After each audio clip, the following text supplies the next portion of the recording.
Assalamualaikum warahmatullahi wabarakatuh. Hai, apa kabar semua? Di video kali ini saya Desti Suci Ramadana, NPM 18110600120, kelas D semester 5, program studi Pendidikan Biologi Fakultas Tarbiyah dan Keguruan Universitas Islam Negeri Raden Intan Lampung. Dalam video ini saya akan menjabarkan mengenai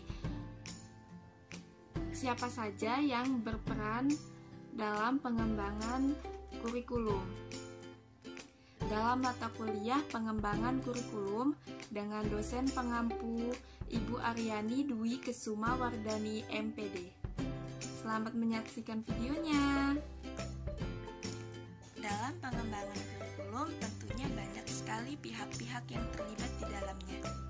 Yang pertama ada administrator pendidikan, yang kedua ada para ahli, yang ketiga tentunya ada guru, yang keempat ada orang tua atau wali murid, yang kelima ada komite sekolah, dan yang keenam ada pengusaha.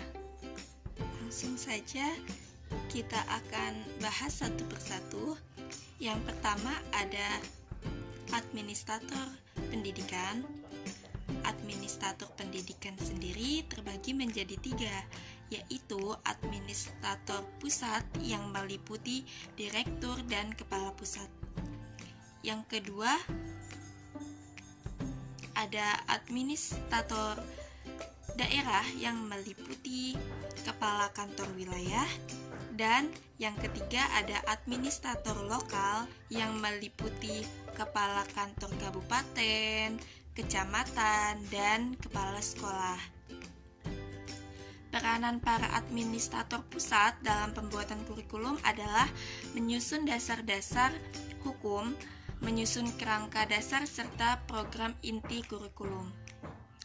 Atas dasar kerangka dasar dan program inti tersebut, para administrator daerah dan administrator lokal mengembangkan kurikulum sekolah bagi daerahnya yang sesuai dengan kebutuhan daerah.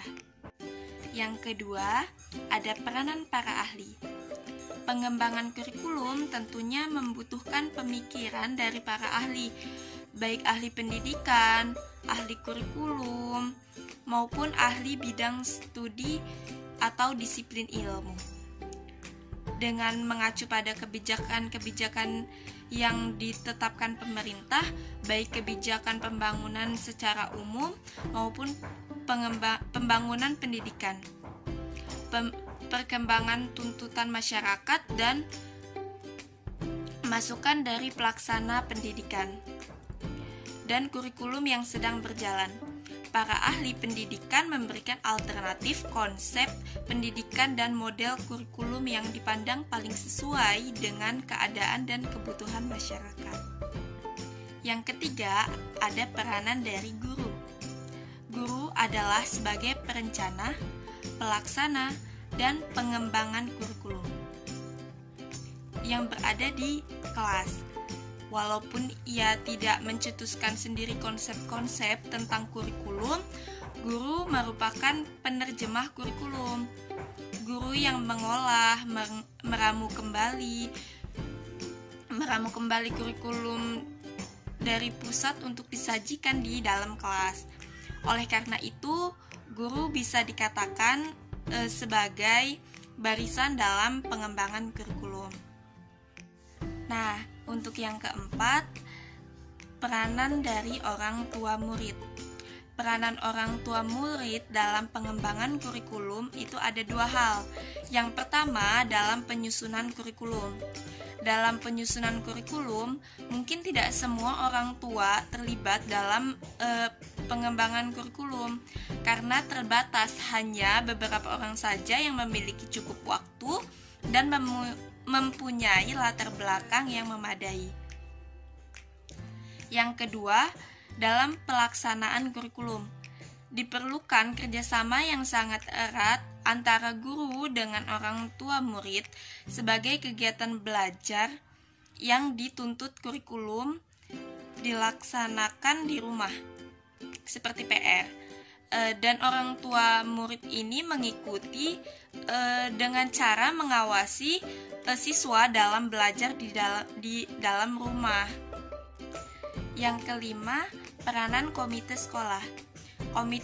Komite sekolah merupakan badan mandiri yang mewadahi peran serta masyarakat dalam rangka meningkatkan mutu, pemetaan, dan efisiensi pengolahan pendidikan di satuan pendidikan, baik pada pendidikan prasekolah, jalur pendidikan sekolah, dan yang terakhir ada peranan dari pengusaha. Berkaitan dengan peranan masyarakat dalam pendidikan dalam Undang-Undang Nomor 20 Tahun 2005 Sisdiknas Pasal 54 tentang peran serta masyarakat dalam pendidikan menyebutkan yang pertama, peran serta masyarakat dalam pendidikan meliputi peran serta perseorangan, kelompok, keluarga, organisasi, profesi, pengusaha, dan organisasi kemasyarakatan dalam penyelenggaraan dan pengendalian mutu pelayanan pendidikan. Yang kedua, masyarakat dapat berperan serta sebagai sumber pelaksana dan penggunaan hasil pendidikan. Yang ketiga, ketentuan mengenai peran serta masyarakat sebagaimana dimaksud dalam ayat 1 dan ayat 2 diatur lebih lanjut dengan peraturan pemerintah. Demikianlah video pembelajaran dari saya. Apabila ada kesalahan pengucapan ataupun terdapat miskonsepsi materi yang saya berikan, saya mohon maaf. Semoga video ini bermanfaat untuk kita semua. Terima kasih. Wassalamualaikum warahmatullahi wabarakatuh.